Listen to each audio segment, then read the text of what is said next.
For all things outdoors, listen to the father of two, the Jesus-loving, TV show hosting, hairy, true-blood American redneck, Ben Cole. And listen to the outdoor filming, chef cooking, chocolate milk drinking, John Weissmuller. And we are Rooted Podcast. Hi, what's up, Ben? How we doing today, man? Man, we are doing good. Glad to be back on the mic. And today we are going to be talking about one question that I think me and you can answer pretty well. And that question is technology ruining hunting? What are your thoughts on that, John? Yeah, there's a lot that goes into that, right? So you could break it down into trail cameras. You can break that down even further, right, into cell cameras and other things. You can break technology down into bows that shoot 300 some odd feet per second, right? Crossbows, different mechanical broadheads. There's a lot that goes into that. I would say that technology is not ruining the sport, right? I don't think it's ruining anything. If anything, it's just enhancing it. It's just making it to where more people can be involved, which I think is a good thing. And, you know, really, I just think that it just gets people interested. And, times are moving and the sport of hunting needs to move with them. So that's how I feel about that. I mean, I don't think technology's really ruining anything. It's just changing things. Yeah, so everything has to change at some point, right? That's almost like the survival of the fittest, is it has to change and adapt and overcome at some point or another.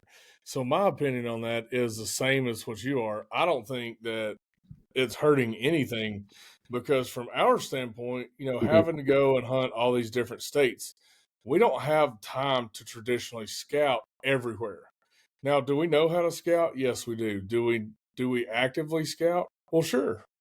But that doesn't mean that we have time to go to Texas and film an episode and be successful. We don't Right. have time to scout and do that. And this is totally on the trail cam side that you brought up first. Those trail cameras really have helped us be able to, and this is cellular cameras. So those cell cams, data cams, actually, because we're running those WiseEyes, the WiseEye technology. But I'm telling you, man, those data cams are hands down crucial for what we do. And I think it's very beneficial too, because you're actually learning more people. It's easier for people to learn how to actually pattern deer off these kind of cameras, because they tell you everything you need to know. Exactly. And, you got some Western states out there, right? Utah, Arizona, Nevada, that have actually just completely banned trail cameras for hunting purposes. And their kind of theory, right, their argument is that it brings an unfair advantage to the animal. It gives an unfair advantage to the hunter that is pursuing this animal. Out there, mostly mule deer, elk, some whitetail. Mm-hmm.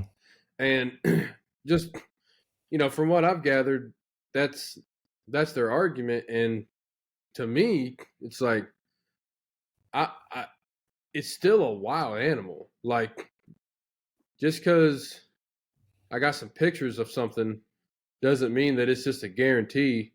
I mean, I've had plenty of, deer on camera and then go there and, you are still on its field. Like it's got the upper hand. I mean, you're in its environment. So I just don't think that cell cameras, whatever, give you an unfair advantage. Well, one thing to note on that too, I think the point that they're also trying to get across is, these cameras are unfair because, you can see them on the screen in real time, right? Well, here's the thing. By the time you get in your truck Sure. and you drive out there, they're probably going to be gone. Deer that I've seen, they do Yeah. not stay in the same place for very long. They're constantly moving, constantly going somewhere else. So theoretically, by the time you even have time to get there, they're already gone. So there's Yeah. really And and then, here's another thing yeah. too, though, you got to think about is we have to still beat their eyes, their nose, and their ears. It doesn't matter if that camera's like, yes, they are here right now. Okay, guess what? You still have to beat those other three senses that are very good at what they do, Hmm. keeping them away from death and predators. And we are the apex predator. So, with that, I would just say that, I don't think that they are necessarily hurting the animals or an unfair advantage. It's just helping hunters like me and you who have to travel so far be able to pattern deer and go in and kill the deer we're looking for and not have to sit there and think, or not know what's there, and not be able to manage the herd properly. That's the kind of stuff that I see in the cell cam world that really, really helps is first of all, you don't have to go in there all the time, right? Second of all, Yeah. you can get a good understanding of what your herd looks like from afar. You don't have to put a lot of pressure on them. And then you can make decisions based on that. Right. And I totally think that's just right on the money. Like, even if you don't travel, even if you hunt your one farm that's 10 minutes down the road, that camera helps you tremendously for just the reasons that you're saying. Like, no pressure, your scent's not going in there all the time. You're not making a bunch of racket. And I just really think that, yes, it helps the hunter, but I don't think it hurts the deer per se. I really just think that overall it doesn't give you this big huge advantage that people think, because at the end of the day you still got to beat it. And it doesn't matter what camera you got going. I mean, the deer's still a deer. Right. I mean, the deer's still a deer. And, it's not like the camera has a gun. It's not like, the Yeah. camera can actually shoot the gun for you or the bow or whatever you're hunting with. So, really, I don't think it is an unfair advantage because you're simply taking inventory. Hmm. And really, we're after one buck and a couple does. That's usually what we're after. And what that does is that feeds our family. Right. So, what does it matter? What does it matter if we're using a piece of technology to help increase our odds of feeding our family? I mean, what really does that matter? Because that is all we live on is deer meat at our house. Wild game, man. That is what we live on. And if I can use something that can help me feed my babies and my wife, you better believe I'm going to do that. Oh, for sure. And I mean, even for just the weekend warrior out there that, maybe gets to hunt 10 times a year, it's like, hey, listen, if this person wants to go put out a cell camera for their 10 chances being higher percentage for when they go out, then, like, yeah, man, I'm all for it. Yeah. Yeah, let's roll with it. So, aside from just trail cameras, there's been a lot of advances in Yeah. technology, even in agriculture. So, my question is how would agriculture technology advancements make an impact negatively on wildlife? I mean, I don't think it does. I think it helps because you're planting straighter rows, you're planting more efficient, so you're getting higher yield, right? Which is what you want. I mean, just like us down there in Linden, man, we planted corn and soybeans just for the deer. Did technology help us? No. We used a 1960 model planter, but hey, you know what? It's okay because we're not doing it commercially. And I don't think either way is going to hurt the deer or whatever you're hunting. As long as you're doing it legally, I don't think it's going to make that big of an impact either way. Yeah, and I mean, even on that note of, farming equipment, like, do you think the tractor hurt the deer? Like, no. If anything, it helped the wildlife because now we can make these things called food plots. They're pretty Hmm. handy to help out the herd. Like, I just don't think it's. I think people sometimes just don't like change, just Hmm. in general in life. And then when something's different, where it's not what it used to be, like shooting bows. I mean, my dad talks about getting this awesome brand new bow back in the day, in the early 80s, and it's versus like today's bow. And our bows shoot, you know, probably 30 feet faster a second, and, bigger, bigger impact and all these other things, and better arrows, and they shoot straighter, and we have a fancier broadhead. And I don't think any of that has given you an unfair advantage, because at the end of the day, you still got to hunt the animal, whatever it is, and still got to put a shot on it. Like, I just think sometimes people don't like that it's different. Right. And change can be hard sometimes. So, it's like any other industry. You're going to have change. You're going to have things that advance as technology advances. And essentially, what we're doing is making it very, very quick and ethical with arrows, broadheads, and two, with being able to shoot the same arrow more than once after you've killed an animal. That really helps your pocketbook. Instead of having to, I got to go buy another gosh dang aluminum arrow because it just broke in half. Guess what? I grew up in the era of aluminum arrows. I've shot them. I've shot deer with them, and every single one of them fell in half. Ping! As soon as it hit the deer, roasted. So you had to go buy a new arrow every single time you killed a deer. Not just your broadhead, but the arrow too. So now these carbon ones, they're much faster. They have more kinetic energy, and they're stronger. They last a whole lot longer. So really, you're getting more use out of the technology that has provided us with these arrows, right? And these broadheads. Now, broadheads, you're going to trash them, but they have a bigger cutting diameter. They have, more chances for pass-throughs and to really kill the animal efficiently and effectively. I had somebody comment on the show of, that deer I shot in Oklahoma. They said, well, that deer just ran off and just wounded and didn't live, or just lived a horrible life. I was like, yeah, well, you're wrong. That deer ran 50 yards, and that was all. It ran 50 yards. Was the shot back? Yeah, it was back. But you know what? We got a liver and a piece of lung, and that's all you need. That's it. That's all you need. And guess what? We ate that deer. Guess what I'm going to do tonight? Mm-hmm. I'm going to eat deer chili. Guarantee you, when I get home, there will be deer chili waiting on me. And that's what I'm going to eat. So I'm not going to get away from the making it quicker, easier, and more efficient to harvest animals. I'm not going to get away from that because I like eating what I kill. I don't kill just for sport. I kill so I can sustain. And that's what I like, because deer meat and waterfowl, all that is the most pure form of food that we have, because it was created by God Almighty himself in the beginning. But, shortly after time and all that stuff, he created man, and then he gave us all this stuff to eat. So, I'm just not going to change on having the ability to provide for my family in that manner. I don't care what technology is. If it's better and more efficient, well, yeah, let's do it. Because that makes it that much better for the animal, actually, because it's more efficient. You know what I'm saying? It's more fit. Like just take the modern day cartridge, for example, on a rifle. It's a huge difference than a ball from a musket.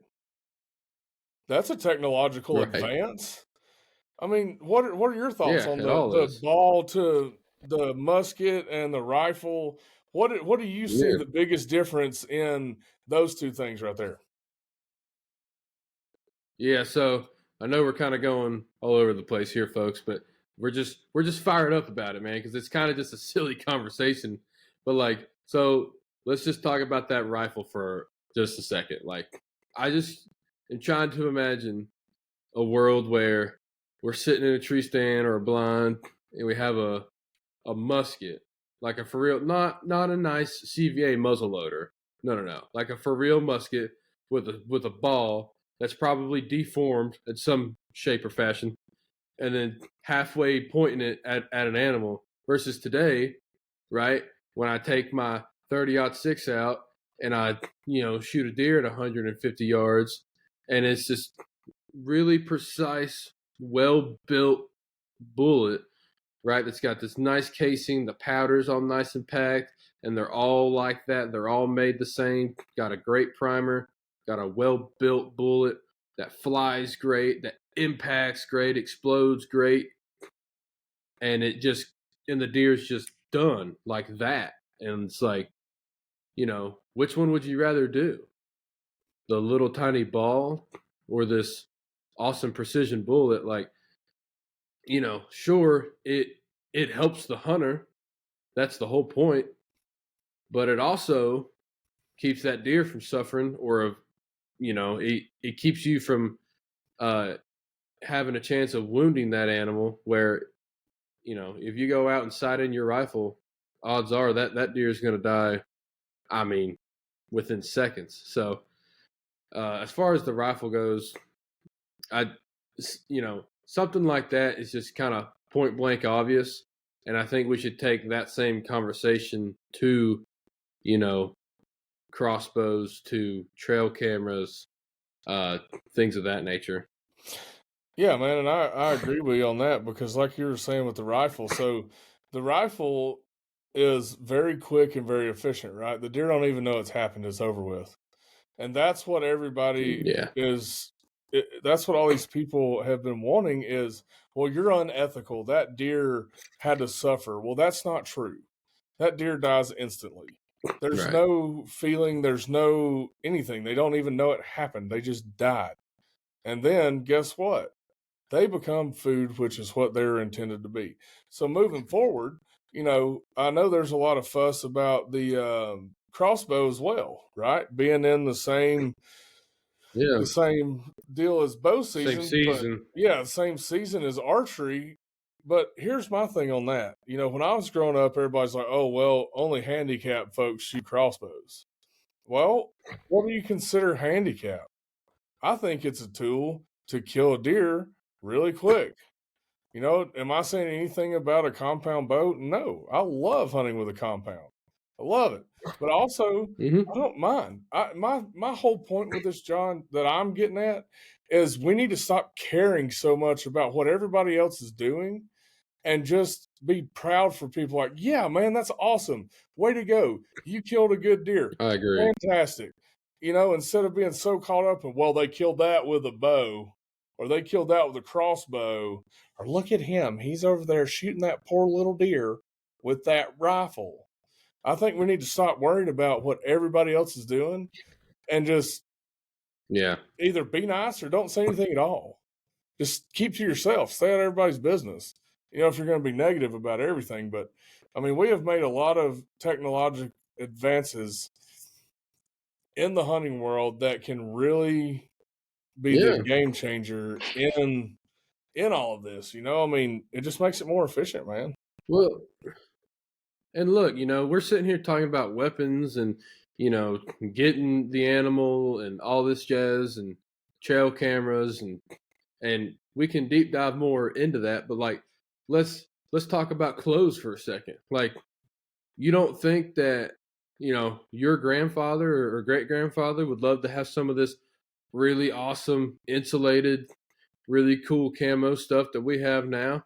Like, and some of these boots that are, nice and tall and durable and got good ankle support and really waterproof, like all this stuff. And like, I just, this whole argument within the hunting community as well. Like, I'm not even talking about anti-hunters or anything. Like, these are hunters bashing other hunters to be like, man, you're not a real hunter if you don't wear this, or if you don't sit on the ground, or if you don't sit on a steel tree stand, you're not a real hunter if you sit in this blind with a heater, or whatever. It's like, man, all these advances are happening, and if they make people, for example, the clothes, if they make people sit longer and have better hunts and make them happier and make them want to go hunting again, I think that's awesome. Because, and we can touch on this too, like,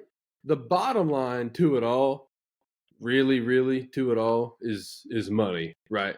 Like at the end of the day, for all these companies and things.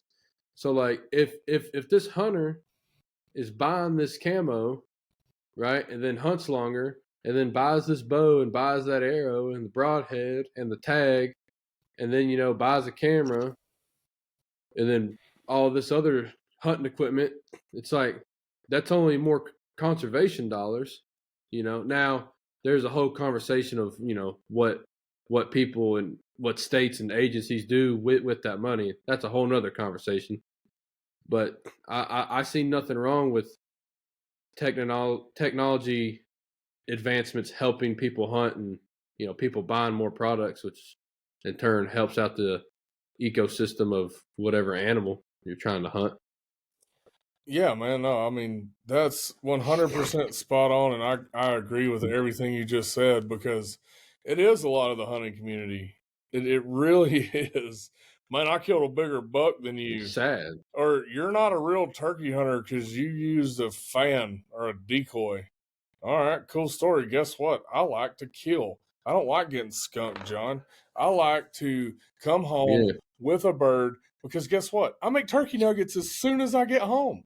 That's the deal. We kill a bird, we eat it. Plain and simple.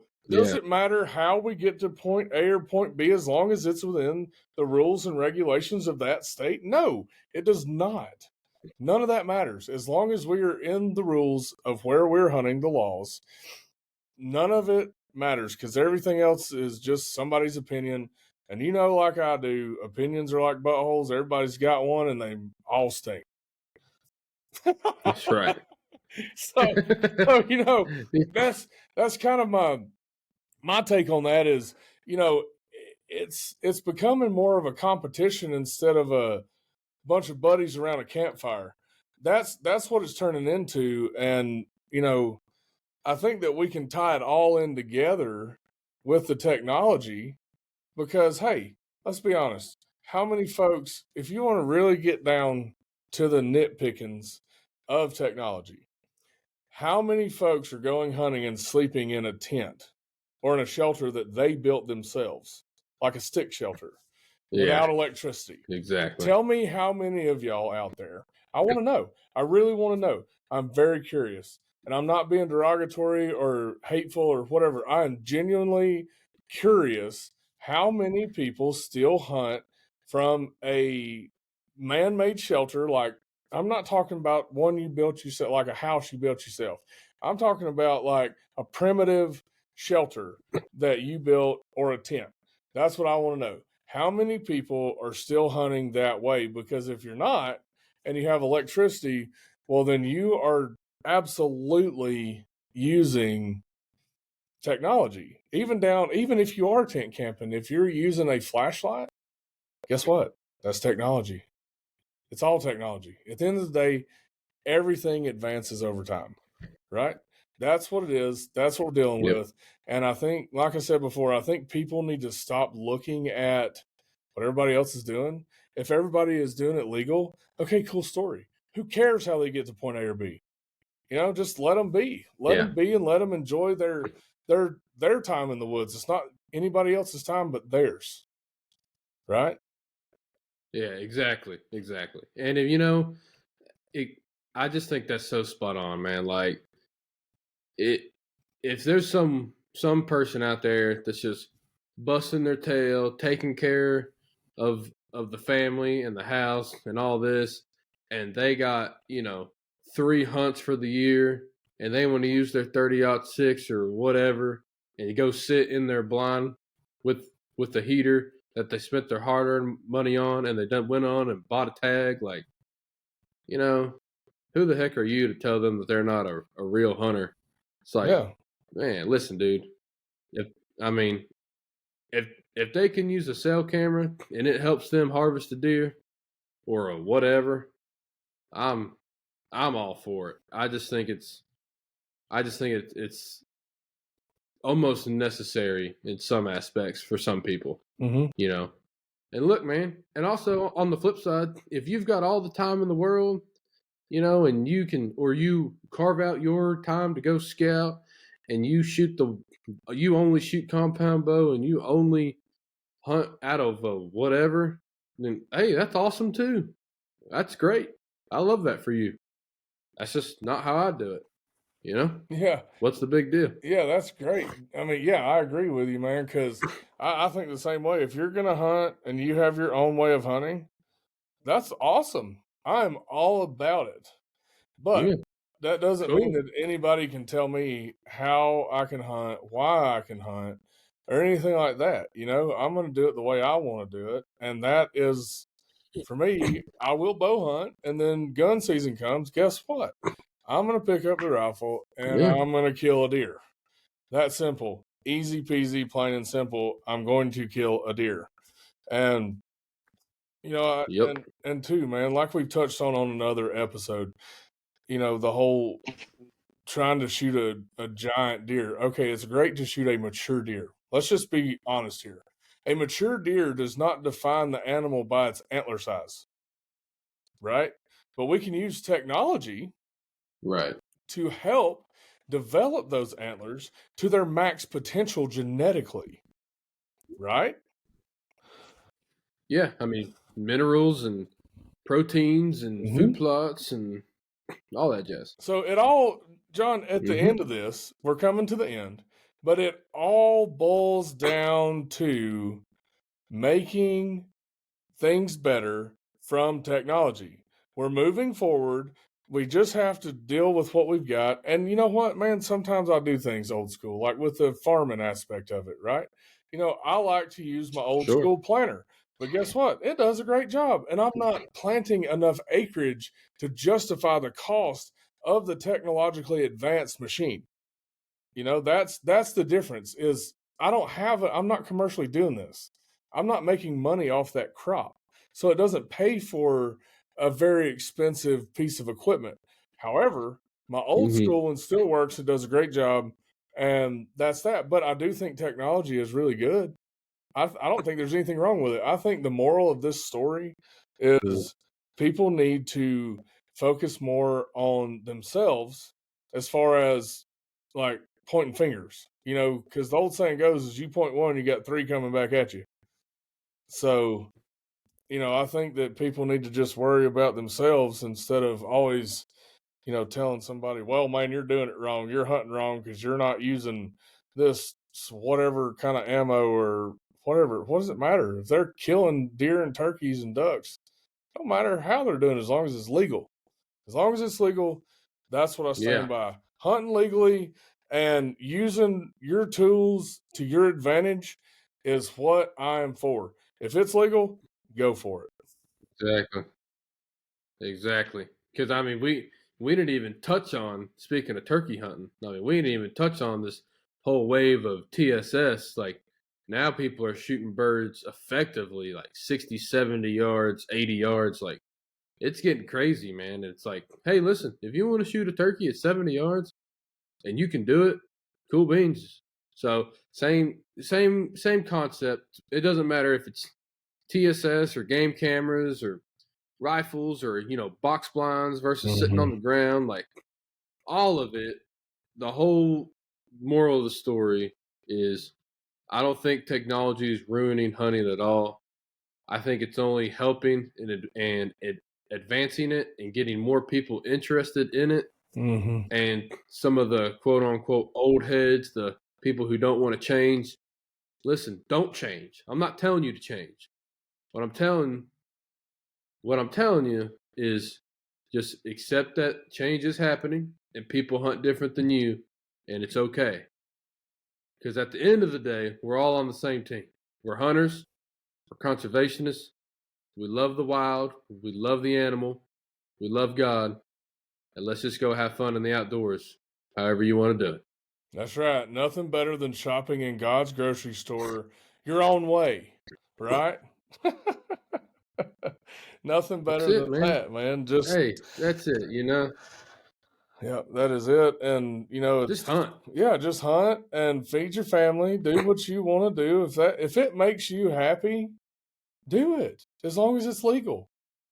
If it's legal in your state, exactly. just do it, man. I'm all for that philosophy, but one last thing is that this ain't about anybody else. This is about your time in the woods with God. This has nothing to do with anybody, actually, other than you and God. Your time to sit with Him in perfect harmony. That's why I love the Sinking Creek Ranch so much, is because I can be down there with no cell phone service, and all I am is in the middle of God's creation, man. And there is no peace like that peace on this earth. There's seriously no peace like God's peace on this earth. Period. End of story. That's just the way that is. Yep. Well, folks, I think that's going to do it That's the way for the cookie us crumbles. on this episode. And John, if you feel the need that we want to dive in deeper on another episode, we can do that too.